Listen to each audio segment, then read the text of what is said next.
CFR Network, CFR News. Trust everybody as well. Thank yourself for tuning in to the broadcast, and thank yourself for surviving the zombie apocalypse. Jeremy Kyle, 7th of July, 1965. Radio host, early career. Salesman, life insurance, and all kind of different stuff. Then we obviously moved into the radio. I think he even sold advertising space on radio before actually becoming a presenter. Did stints all over the country. Ended up in Birmingham for a bit, the old Brum. And then we fast forward, and then we got the Jeremy Kyle Show. We got something called High Stakes. We got something called Jeremy Kyle's Emergency Room.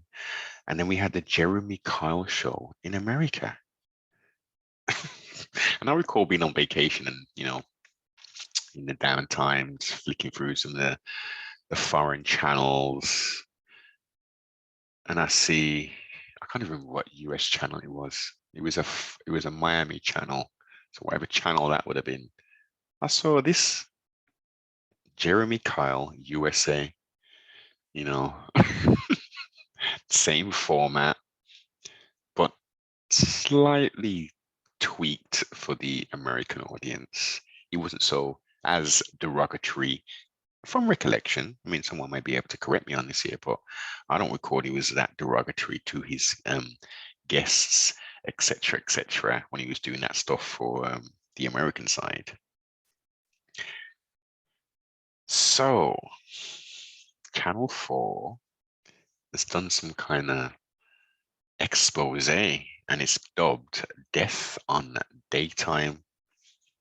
So headline is, Jeremy Kyle had a God complex. Channel 4 documentary airs disturbing behind-the-scenes footage of ITV show hosts cruelly mocking guests and branding them thick as SHIT, and tells how producers bear-baited people to fight. Now, watching that documentary, that two-parter, firstly, I kind of wasn't surprised, but at the same time, I was shocked when this sort of folly first came across our TV screens. I mean, historically, we had what's my with the gold with the tan the hell from the 90s, Kilroy, yeah. This is for the people who weren't born in the 90s, who would have been born before that. But we had something called Kilroy on BBC One. And he's talked some serious things. There was some light-hearted stuff, Central Weekend, I think that was another kind of thing that was more evening. We had some good talk shows, quote unquote. Then we had Trisha Goddard, and I'm glad that the documentary highlights Trisha Goddard and what she was doing prior to her, obviously making her jump to. She went to America as well. When I first saw this Jeremy Kyle thing, I was just like, these are actors. I genuinely thought that maybe 10% of the people going on there were genuine. Obviously come from very dysfunctional backgrounds, etc., etc. But I thought the majority of that was just all scripted. I genuinely didn't think people would expose their dirty laundry, their troubles, or their fears to national television for not to be given a balanced view, sort of mediation and uncovering of the situation. No, as it says, bear baiting people, lying to people, segregating them, and just being an awful, disrespectful person, man. Not only to the guests, but to the damn audience, man. He was cussing at them and all kind of stuff. Highly unprofessional, highly. I've been in television settings for recording purposes, and I've never seen anything like that. Don't get it twisted. I'm not saying I've done that like hella times, but I've been in that environment. And as I say, you don't see that kind of, I've never seen that kind of stuff. It was shocking to say the least, man. And a sad indictment on the media and the production house and the management and all that. How are they allowing that kind of thing to take place? Not behind closed curtains, like, so it's only the staff sort of being exposed to this fuckery. This dude's boiling around the place, smiling, killing teeth, cussing down people, and as I say, I don't think I watched one full episode of the foolishness. Never, because it was trash television. It was a British version of Jerry Springer without the high stage theatrics with cakes and all kind of foolishness. But as the documentary highlighted, these were real people, and they were targeting, as I mean, it takes documentaries, not people just talking about it, not people just utilizing their senses. For the mid 90s, early to mid 90s upwards. No, early 90s, yeah, early slash mid 90s upwards. There was a specific attack, and there were names created, chavs, and there were like comedy sketches. As they highlighted, I'm glad that they did that, you know, because there was a demonization of the poor folk, the poor scummy white folk, as people might say. Um, and they took advantage, as most people do, within these kind of realms, this low budget reality TV, which so much people are fascinated. I mean, I'm watching, I said this a number of years ago, when this reality TV, everything was reality TV, every damn thing was a reality TV show. I was saying the next thing they're going to come out with is they're going to have people watching a television, and they're going to record that. And lo and behold, a couple of years back, what do we have? We have something called Gogglebox, where there's where the reality is you're watching people watching a television, and people are watching it, and black folk are getting involved in it, Chinese folk are getting involved with it. Every nation on this plane of existence wants to be involved in this folly. For what reason, I have no idea. We need to have fun. We need to de-stress. That isn't the way to do it, man. That's mindless folly at its most highest. So yeah, back to this demon. Jeremy Kyle, Channel 4 program, Daytime on Deaf Ears, from former workers on the TV show, the ITV show, who slam Kyle's methods. And clearly they were in some kind of Stockholm syndrome. As they came out, a lot of them, quite a few of them came from very impoverished backgrounds. So they were doing everything that they could to maintain jobs.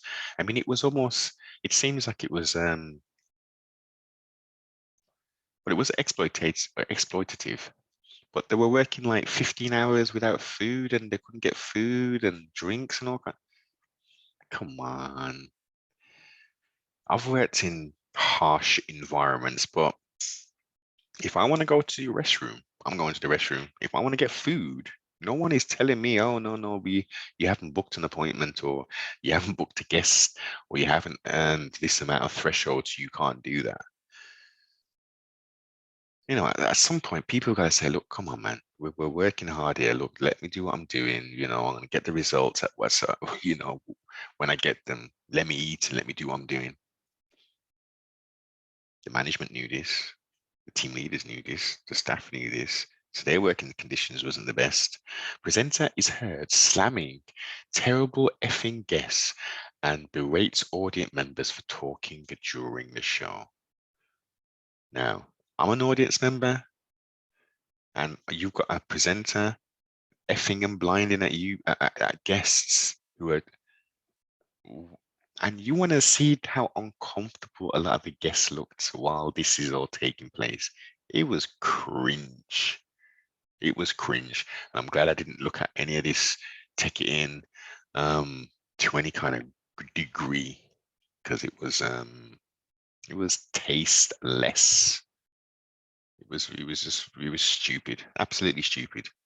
But how it was presented and how these marketers of folly get hold of these guests and promise them everything and deliver nothing apart from disrespect.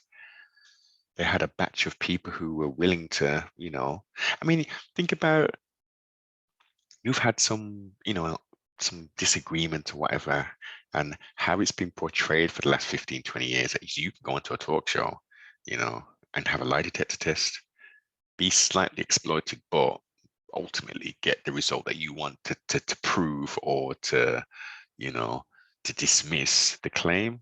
Did the person cheat? Did they thief? Whatever, whatever, whatever. So I understand the basic mechanics behind it, and then helping drug addicts and shit, helping them recover. That's, look, the system's broken. The system is broken to the point where you've got people who are willing to be exploited to gain access to help that the governmental system should be providing. Ultimately, this wicked show, and I don't mean wicked in the slang tense, I mean in the actual dictionary sense, this terrible show was axed after a male went on there and they lied and did all kind of stuff, and Mayu committed suicide. They tried to call up and this and that, and then throughout the documentary, it turns out that it wasn't just him. A woman had committed suicide shortly after appearing on the show. One of the executive producers of said show, the young lady, committed suicide. Was it 2 years or something like that after the show finished?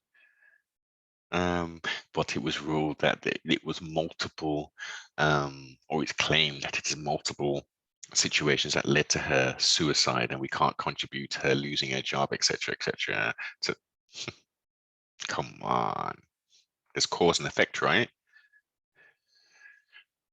It's disgusting, as the Londoners would say. It really is, and the people who at management level, I mean, look, they went to some kind of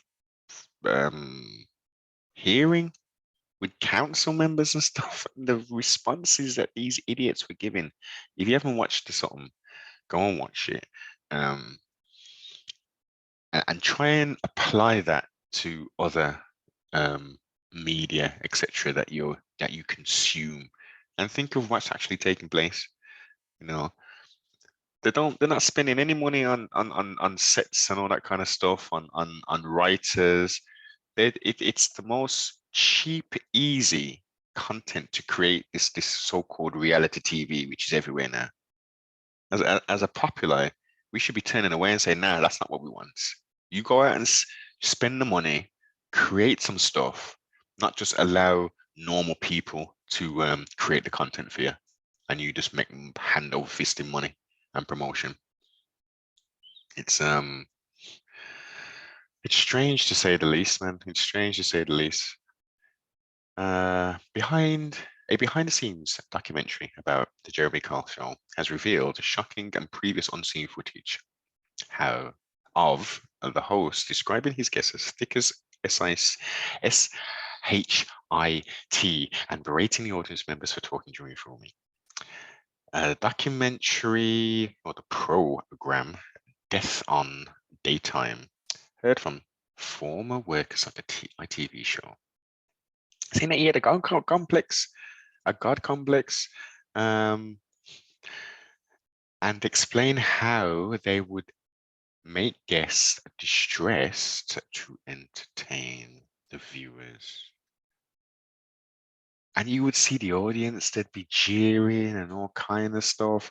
There's a dude on there that headbutted a man, his best friend, all kind of. Listen, it was a dog and pony show.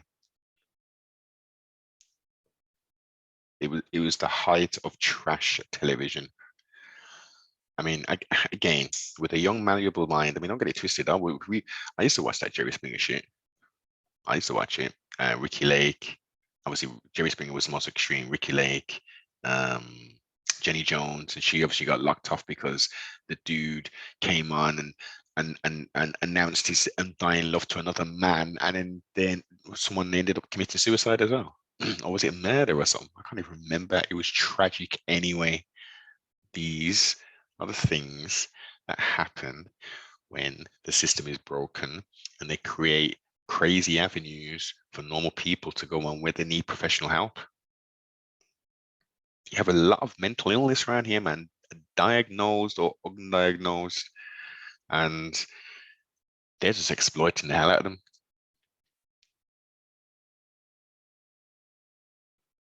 It's a terrible thing. And the ripple effect of all this stuff. And obviously, so the controversy is now this has come out. Now this documentary's come out.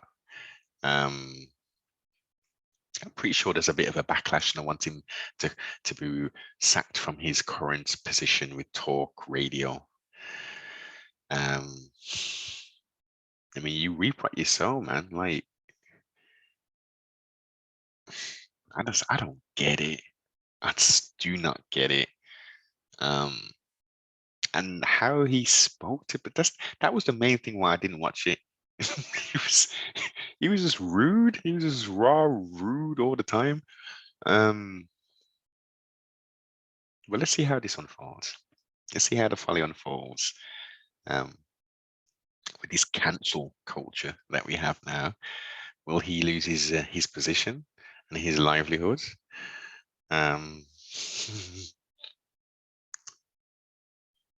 Condolences to everybody who's been affected in a negative way, and obviously who's taken their lives as a result of being intertwined with the Jeremy Kyle show. Like, comment, subscribe, share, tell a friend, tell a friend.